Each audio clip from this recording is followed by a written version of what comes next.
Hi there. The other day, some newspapers published a list of words that they were saying were going out of fashion.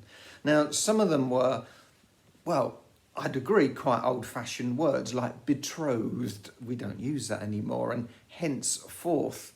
But others were slang words like yonks, which I think was a combination of days, weeks, and months, meaning a long time ago, or sozzled, which was for someone who got drunk, or tosh for a load of rubbish. And anyway, they got up to 20 words, and I thought, we need to save these words. We need to preserve them for a new generation. So I've decided to tell the story of the prodigal son using these words.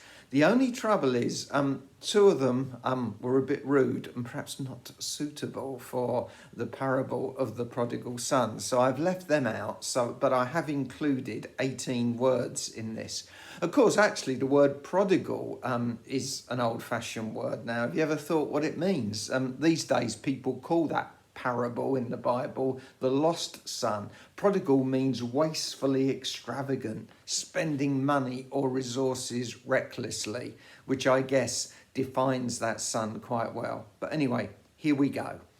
It was yonks ago, number one. A man had two sons. The youngest was a bounder, 2. He asked for his inheritance, although he was not betrothed, 3, and henceforth, 4, went into a distant country. He was quite a cad, 5, wasted his money getting sozzled, 6, going to discos, 7, boogieing, 8, mixing with Trollop, 9. He thought this was lush, 10, and brill, 11. Eventually his money ran out. He was starving and had to eat animal food. Finally he realised what a nincompoop, 12, he'd been. I'm such a wally, 13, he said to himself, and decided to return to his father, who after all was minted, 14. His father forgave and ran to get him, but his elder brother, who was a bit of a swat, 15, heard the kerfuffle, 16, and thought it was all tosh, 17. Balderdash, 18, he said. So I thought these 18 words needed a second chance. But as I was writing that, it occurred to me that that's actually the meaning of this parable, that the prodigal son, the wasteful son, needed that second chance. And I actually think we all need a second chance. And so I thought of the 3 characters involved in the story. You've got the son who thinks he's going to go his own way. And a lot of us can relate to that, of things we've done in life where we've gone against our family, we've gone against the way perhaps we've been brought up, perhaps we feel we've gone against God.